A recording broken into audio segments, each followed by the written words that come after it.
Hey everyone, welcome to the Merit Partners Lounge. Burt and Jonathan coming to you today, where we sit down and talk cars, hobbies that we have, passion, advice. And so today we're going to sit down and we're going to talk about the investment market out there around specifically cars. A lot of times we get asked questions from our clients. What cars should I purchase? What should I go into next? What is going on in the market?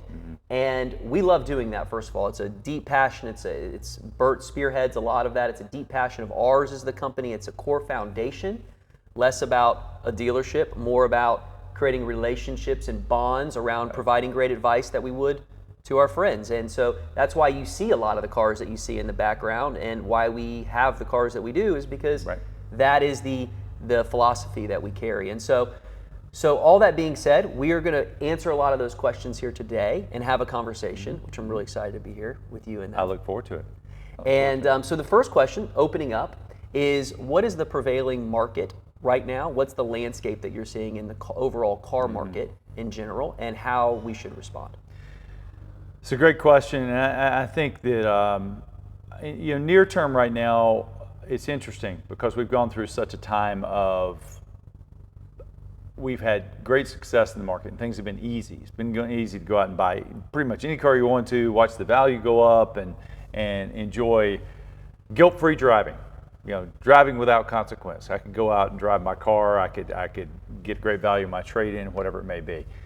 The market's changed over the last year as we've seen the economy shift, interest rates go up. We've seen a lot more cars kind of flooding the market. And so I think right now we're in a more challenging time. The way I describe it to people is you have what you call general population cars that are different from true investment cars or cars of more significance that we're going to talk about today. So general population cars are going to be like a 911 Carrera S, for example. There's nothing really that significant about that car. They made them in large numbers. They're fairly prosaic out there. You see them in lots of places. They're easy to get, easy to sell, things like that. But they don't where those cars were 2 years ago, post-COVID. We saw them like going up in value. People are still holding on to some of those ideas that my values are stronger than they actually are. But now you're in a market where you've got general population cars have been softening. That has had a lot to do with the number of cars that come into the market, also interest rates being going up, and now more challenging for people to get auto loans. And even when they get loans, the interest rates are much higher. So it served to just soften everything right now. So we've seen values really correct and pull back, and it looks like we're in a more normal market like we had a few years ago, rather than the whole bonanza that we enjoyed during post-COVID, where everything was going up in value. Now, that doesn't necessarily apply as much to some of the cars we're going to talk about today as investment cars, but certainly in the general market right now, I think it's a little bit more challenging than it was. And I think it will continue to be for the next 6 to 12 months. Well, and we get to see it a little bit too before a lot of times, right? Yeah, because we're talking to sellers and buyers at the same time, and so we get to have that conversation. So I think we're bringing some knowledge to the market that is a little bit ahead of its time, and so we want to share that. So talk to us a little about, I think this is really fascinating because you've come up with a concept around 3, 5, and 10. And I know you spend so much of your time on the phone with your clients talking about shuffling their portfolios around and things. So talk to us about this concept that I think that you've come up with, which was really around 3, 5, 10. Define what it is. And again, we're talking about investment grade cars today. This is not, we've been talking about, right? This is not talking about just cars that you're going to drive and enjoy all the time, right? This is purely an investment segment here that we're talking about. So talk to us just about this 3, 5, and 10. I love the idea of it, and just lay that out for us. Well, I think it's making concepts simple for people. So when they come in and talk to us about what they need to be in, we can make and communicate those ideas effectively, but also simplify them to the point of, I get that, not without getting into too much. I mean, you can wander around and get into all kinds of things and muddy the water, but how do we keep it simple? How do we keep a sound strategy? I was a financial planner for 9 years and did this. How do you come up with a sound strategy, whether it be selecting stocks or mutual funds or bonds, asset allocation. How do you do that with cars in the way you do it? And so I've kind of come up with this idea around the 3, 5, and 10. And what it is in kind of simple terms is it's cars, and this, like you said, this is largely investment focused. So we have an investment criteria and a driver criteria. What is a great car for me to drive and enjoy? It may or may not have an investment component to it. It may not have an appreciation component to it. This is largely about an investment criteria. So the preponderance of what I'm going to talk about is going to be investment related, the idea of appreciation on this car. Driver certainly is a consideration, but it's a secondary consideration for these cars. And so within this 3, 5, and 10 model is these cars are going to be good investments for the next 3 years, 5 years, and 10 years. Now you have cars that can be good investments for the next 10 years, maybe not for the next 3 or the next 5, but the next 10. And I get that asked this all the time. I mean, is my 1978 911 Turbo going to be worth something? Well, maybe in 10 years, maybe not in the next 6 months, whatever it may be. But these are cars, and there's a specific criteria. I have 5 ideas that I have around this 3, 5, and 10, in which that I'll define, that we're going to talk about more, that serve to further define this and allow us to use a lens when looking at cars, so we can pick with accuracy and also confidence that they're going to actually fulfill that mission that we set out to accomplish. I love that you come up with this, and I think it's all around making great decisions, right? Because the most costly thing people can do, myself, our friends, our clients, can be getting in and out of stuff and making bad decisions, right? And how many times we've had clients make purchases and then they find out about us and they come to us and we have to shuffle some things around in their portfolio. And we know for the most part, right, 90s and 2000s cars, manuals, naturally aspirated, we know what the prevailing market is going to be with electrification. So, but inside of that, you've now come up with 5 criteria that even dive deeper into not just that wide shot, but into shooting into making sure you're really making great decisions that are very specific. So I find this fascinating, and I think it's so cool you've come up with this. Can you go into, let's hear your 5 criteria that you've come up with, and one day I think this could even be in one of those boxes. So you have different quadrants, like up and to the right. You see some of those cars, some of those things that are the highest and best use. So talk to us about the 5 criteria that you have and lay it out for us. So here's where I start. When you look at these ideas, the first thing you want to consider is production numbers. And I can define these more, but production number of cars. It is probably the most important part. I ask all the time, the thing that's going to keep you protected the most in the down market is the fewer number of cars that exist. Market conditions could be up or down, doesn't really matter. You're not going to get hurt in a down market when there are much fewer of those cars that exist than cars are made in the thousands. So supply. So exactly right. So supply is a big component of it. So production numbers, and some of these are going to be fairly straightforward. Some of these you may or may not have thought about. Someone may or not have thought about. Production number first. The next is significance. Now, why is that car significant? That's great that it's few in number. We know a lot of cars that are few in number, but they're not that significant. And they're also not very good cars. So why is that car significant? Why is it meaningful? That would be the second criteria. The third criteria would be engagement. As a driver, why do I want to drive that car? What engages me? Now this is my favorite one of all those, is the engagement of the car. We talk about that all the time. What kind of motive, visceral response, and whatever colorful term you want to use in describing it, but what makes you come alive when you're actually driving that car? So the engagement is a critical component of it as it relates to what is going to be that thing that drives people. This is the hard part. Are you talking about the soul, like shifting and the sound? Yeah, exactly. Okay. Exactly. Third or fourth, reliability and serviceability. How much does it cost to keep that car on the road? I mean, I may have a car that meets all those earlier criteria, but it costs so much to maintain, and it's so unreliable that I can't even drive it, and they don't even make the parts for it anymore. So reliability and service, big part of it that people typically don't want to think about until after the fact, but it's certainly a component you have to look at before you purchase some of these cars. And the last one that is kind of goes back to the whole driving part, engagement part, is usability. Some of these cars are great, and this is for the driver, but I can't use it because every time I take it out, it's so low to the ground, I can't get it out, or it's more of a fair weather car where it doesn't like it when it gets cold, or I have to have an engineering team to be in to help me start it. So the usability of the car, because typically you might have a car that's a good investment car that just sits there, but you never drive it, like say a 917 would be a great example. I mean, that's not a car you just start up and just run down to Dunkin' Donuts. And so what's the usability? Because I think that's going to play more and more of a factor as people want to actually share in the experience of it, but also do it in a variety of different drives and uses. Whether it be I want to go on a mountain drive, I want to go on a trip, or I just want to go down into Cars and Coffee.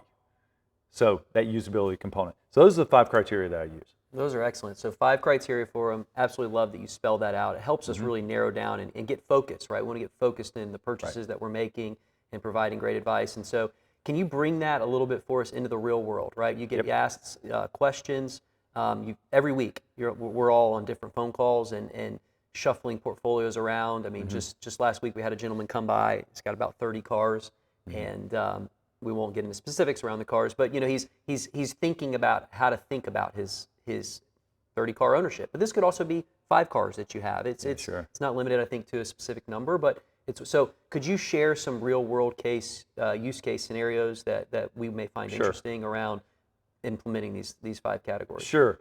So as I overlay this 3, 5, and 10 strategy on any portfolio, the first thing that I think is the most difficult thing for investors typically to do is to look at the cars that they have and have an honest evaluation of those.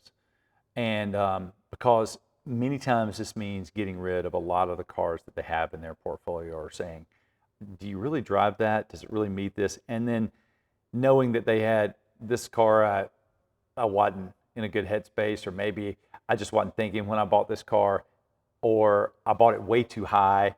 Whatever the reason, they're down money, or they've got some connection to the car that maybe prevents them from wanting to implement this strategy. So I think it's hard sometimes to let go of what we have because we have some kind of weird connection with the car. We've got a loss on a car, but before you put this in, you have to say how determined am I going to be to actually apply this and do it. And so we do this all the time. We do this all the time with our own portfolios out here, right? You have some wins and some losses. Exactly. Yeah. Because we think of what our goal at Merit is to not make the company bigger, but to make it better. Right. Same thing we do when we get cars in. The idea is not necessarily we want to have more cars. We want to have better cars. Each trade that comes in, we want to make it better. So we're actually implementing this criteria all the time. And you're right. Sometimes it's hard because we might have had a car that we really thought, no, this car is definitely going to be worth this, definitely going to do this, but we're down this, we're going to just wait for it to go back up, and it never goes back up. It just keeps going down, or it stays where it is, where that money could be moved to another car and actually be able to appreciate. So some great advice is potentially consolidate cars into one really quality asset or one quality car. And we do that in our own business. Like you said, you may sell 3 or 4 $200,000 cars and go into something that's truly blue chip or collectible, is what you're saying. And always be mindful of this, though, because there's got to be some kind of strategy or criteria that we use with the cars, or else you're just out there willy-nilly picking cars, but you don't really know why. So there's got to be a reason why. And I think we do that. We try to do that here. And sometimes we're going to have some losses, right? But I think we've been pretty successful in doing this as a well, that's because we have one another as well, and we can bounce ideas off each other. There's accountability there. It's a part of the reason why you should have an advisor. If you've got $5, $10, $20 million worth of cars, you should have somebody that's advising you. Exactly. That's a bit not biased in their opinion. That's right. So I think the first thing is when you come in with a blank slate, going, I'm gonna get an honest evaluation of my car. Really look at it objectively rather than subjectively, and then make some moves based on that. So if one has done all that and they're ready to move into something like that, then a real world case would be, and we get these, you could use so many of these, but I mean, I've had a client that I've developed a relationship with over the last year. It's been a great relationship, but he had a bunch of cars. He had about 30 cars, and he had to go in. But there were a lot of cars he bought when he was younger. He was just getting started, and so we had to go in, flush some cars out, and kind of clean up the portfolio. That wasn't done overnight, but slowly we took advantage of strengths and pockets of strength in the market to move those cars, and then all the while moving him into the right cars. And so his portfolio now looks totally different than it did before, and he's so much more excited. He enjoys the driving so much more. I mean, everything about it. And these cars aren't replaceable. When he puts those in, these are going to be anchor cars for his portfolio, because what this is 3, 5, and 10 is all about is creating anchors in your portfolio all along the way. So these time frames, 3, 5, and 10, are markers by which you know that no matter what the market's doing, short term, midterm, long term, you've got these anchors built in that are going to stabilize your portfolio.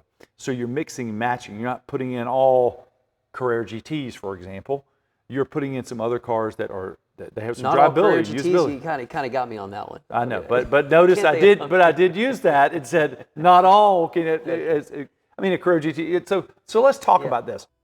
Okay, welcome back. You may have noticed the scenery change. We have a Christmas tree behind us now and a wardrobe change. I've gotten older, as a matter of fact. We had a little bit of a technical difficulty, so we're reshooting this part here on this 3, 5, and 10. What we were going into was the anchor cars, which, Burt, as you advise clients and you look at people's portfolios, what are you advising them towards in terms of anchor cars? And I know you've already defined that for us, but what are some examples of some anchor cars? Yeah, so, well, let me back up and say this. In order for those anchor cars to be established, I think a good portfolio management tool would be, it's the shrinking paradox, right? Which is, in order to grow more, sometimes you've got to shrink first. And that means jettisoning the dead weight cars that aren't doing anything for you now. They're probably even losing you money. Or we've heard this many times before. Well, I bought that car at a really high price. I really don't want to sell it. I'm going to just wait. Well, what are you waiting on? Is the car going to go back up? In most cases, not. Is it going to be a car that you're going to get some resurgence to want to drive? Probably not. It's going to be a car that's just going to continue to be dead weight in the portfolio. And that might mean doing something a bit painful, which is I might have to sell it, take a loss, because at the time I bought it, it wasn't maybe the best decision to buy it, but maybe it was a childhood car that I really liked. But it no longer applies to me now where I am at this point in my life. And so you sell that car, so you take one step back, but now you get into the right car and it's 2 steps forward. And that kind of prepares your portfolio for real growth by shedding that dead weight. So I think for people out there right now, and I know we've all had them, heck, we have them in our inventory sometimes where we have to shed some of those cars to make way for better cars that are coming in. So we're adhering to this strategy all the time, me and you. And we're asking ourselves what cars we want in our private collection, the Merit private collection. Right, and those have changed a little bit as our tastes have changed, as our lives have changed, as we've had more capital to be able to put towards cars. I just bought a 4.0. I've been wanting a 4.0 for 10 years. Finally bought one. I mean, it should be an anchor car for everybody's portfolio, but I finally got to do it. No matter what anybody else does, I'm good with my 4.0. But I was at a point where I could do it and put it in, and it was the time to do it. So I think if you're looking to do it, don't pay attention so much to, I get this question all the time, well, I'm going to wait for the market. Where's the market? How soft is the market? This kind of thing. Buy the right car at any point in the market, and you're going to be happy. Because over the next 3, 5, and 10 years, that entry point that you made in that car is going to be of little consequence. There's not going to be a whole lot of variance, because we know that those collector grade cars, they aren't going to go from $1 million to $500,000. That's not going to happen. The more general population cars, yes, that could happen, but not a numbered car in which they're becoming increasingly rare, and to which the majority of car collectors are now trying to all get in that space between, say, late 1980s and 2016. That's where everybody's going to be. there's a limited amount of cars available, especially really good cars available. So when you see it, you just buy it. You don't think about anything, you just buy it. You'll be glad you did. And that's what I did on this car. Congratulations on the 4.0. I mean, I know you've had a lot of track time on that car too back in Oh my 2011. gosh. And so now just seeing how it's aged so well and how it is numbered. So I'm very happy for you in that. Yeah. And we get the luxury of having all these different conversations throughout the day with our clients who are collectors and what are collectors doing, right? So we're actually boots on the ground, understanding where the trends are going. And so it's really helpful to understand even from you to say, this is where it's going. These are the conversations we're having, and there are specifically, sorry, I tried to ignore that, but I couldn't. That's right. There's specifically people walking in the background. There's a lot going on here throughout the day, okay. which is fun. It's a little, it's a factor. Everybody's always trying to interrupt our 3, 5, and 10 strategy. They are. We get pulled for attention. But is culling the portfolio and trimming the fat is what you're saying. Collectors are doing that right now. The really smart, I think the smart money is getting ahead of this, and they're getting. It doesn't matter if it's a $50,000 car or a $500,000 car, anywhere in between. If they don't have a purpose, we're seeing guys sell 5 to 6 of those and go into one really special car. Exactly. I think is a good summary. Would you say? Yeah. No, I agree. And you mentioned what car specifically.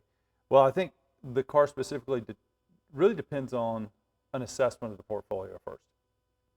We can't do our job well unless we know what somebody.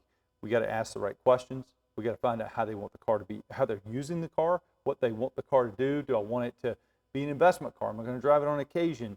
Does it have any kind of emotional connection for me? Do I like manual versus automatic? You know, there are a lot of questions in there because we want sometimes it's a combination of I want it to be an investment car, but I also really want to enjoy the driving experience. I don't want just a car that's going to be an investment, but something I can't enjoy or I don't like. So we have to narrow down and do some fine tuning with our questions in order to do a proper evaluation to recommend the right cars to people. But also low mileage cars. I don't want to throw a curveball at you because we didn't discuss this question. Sure. But we've also seen a lot of really low mileage cars just really start to shoot up. And I think this is interesting too because you have different placeholders in your collection. You may have more of a collector car that has some miles on it, but you may even have just a car that has super low miles that you aren't even driving that is purely meant for collecting. So where are you at on that spectrum? Are you purely a collector, or are you driving, this car? And it could be, hey, I'm 99% collecting, 1% driving, or I'm 20% driving and I'm 80% collecting. You gotta have to define what that is. Exactly. But what is what are your thoughts on even just low mileage examples and what you're starting to see? Well, I know from what I'm seeing is it is so hard to find the low mileage cars, especially in the category of like a 4.0. So difficult to find that low mileage car with some of the right options in the right color. Very, very difficult to find. And we know that above all else, mileage trumps a lot of things when you're talking about a pure collector car. A car with 1,000 miles versus a car with 10,000 miles.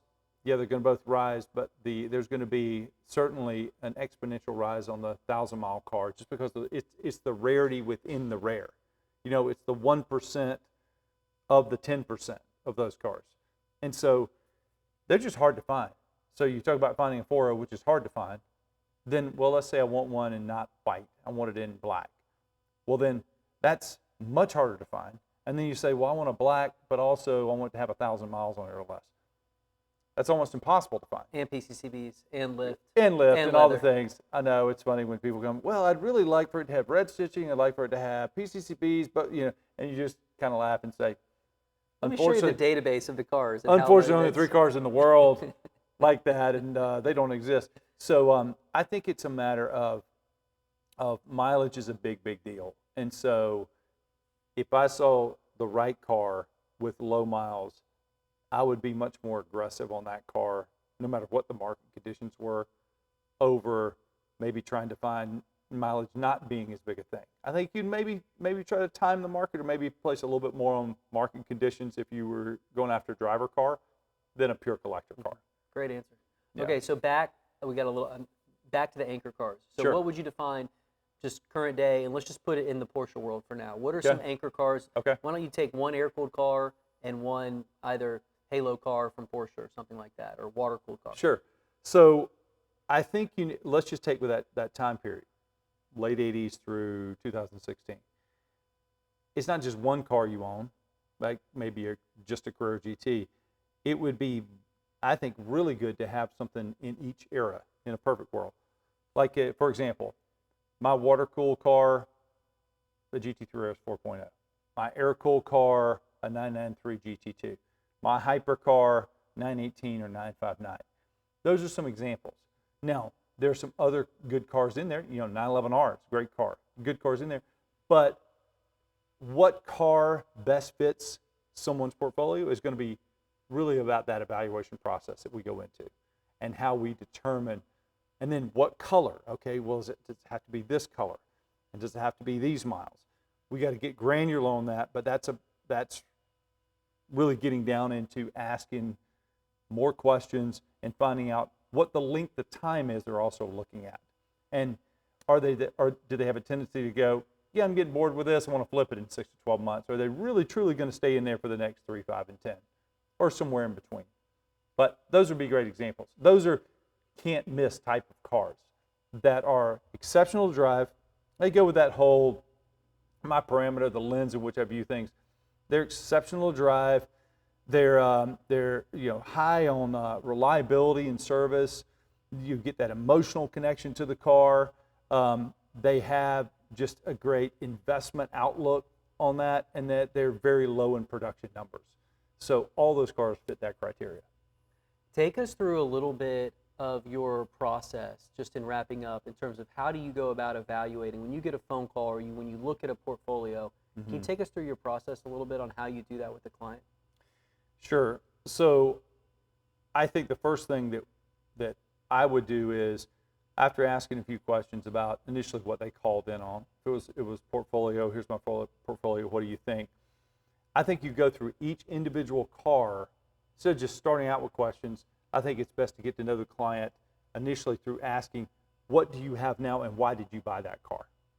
So you begin to kind of understand them much better as you go through and you learn the history of what they already have. And then when you finish that, then you go, okay, so with all that in mind, what was the reason for the call today and what would you like to see? If you're looking at your portfolio, what would you like to see that's maybe different than what you have right now? See what they had to say, and then I begin to mix in some things about what the market's doing, what cars they're going with, how they could enhance or improve that portfolio, take them through my criteria of how I pick cars, and then we talk about their time frame and where they want to go. And I think that's without going into great detail, that's an idea of what I do when I get people on the phone. Well, I know that's your heart for this company, and I share that with you. And I think it's great to be a part of that in this marketplace, and to have those phone calls. And it allows us to go deep and to create those friendships and just create honest advice on where we see the market. Because every car tells a story, right? I mean, it does. It tells a story. I mean, right? But every car tells a story, and it tells about a specific time in your life and what you were going through, and maybe some of those emotions. It's just it brings up a lot of things. And I think a lot of people used to go out to auctions, live auctions. Maybe they don't do as much of that now, or it could be the inverse. Some people have been internet and they begin to go to some auctions and meet some people there. So it just tells of, hey, you know what, I used to be into track cars and driving on the track a lot and mountain drives, and maybe now I'm not. Maybe I'm doing something else now. I've settled down, I've got some kids, I'm retired, I'm doing some different things. And so the type of car that I want to see in my garage is maybe a little bit different, what I want to drive or look forward to driving. So I think it's a journey for all of us. It's what we're all going through. And we know that the only thing constant is change. And so we're trying to look at that portfolio, anticipate what changes are going to go through, that person's going to go through in their lives over the next 3, 5, and 10 in terms of their car, selections and outlook and portfolio, and try to, as best we can, meet those needs and put them in something they can be just exceedingly happy with. I love it. And if you're building a garage and you want to know what cars to slot into that garage, cars that would be significant, it's a great opportunity to do that. That's it. And we we would invite you all, if you'd like, to go ahead and give us a call. Everybody on our team just enjoys. We have these conversations all the time throughout the day, so we're always That's having right. them. And feel free to give us a call. We'd be happy to evaluate the portfolio. And thank you for your time on this. It's been awesome, and I'm glad we got to redo it too. We got to fine tune some things that we wanted to talk about. Well, yeah, and I know you feel the same way on a lot of this, and so this is me being a spokesperson, but we at Merit really believe in these principles and how we're doing things, and you and I as partners and owners in the company, but also all of our advisors that we have Our entire on team. the team They all love this. believe in this, and this is what we live out every day and what we're doing in our own portfolios. This is exactly what we're doing. Because if you ask me what's your anchor car and have you ever owned it, well, yeah, I do own it. So I love these. I love these cars, and I'm excited about the future because I think that's where things are going, and no matter what happens in the near long-term future with cars, I think some of these strategies and cars that we talk about are going to be here for a long time, and I think we'll all look back on today 3, 5, or 10 years from now and say, man, I wish I'd bought that car. I agree. And it's not about selling a car or here for us. It's about building the relationship and That's it. and developing those relationships with people and providing great advice. And we believe that everything else will follow from there. So That's it. It's been great doing this with you, and I You hope as you well. received immense value out of this. We'll keep these podcasts coming, and if you have any questions, feel free to reach out. Until then, see you next time.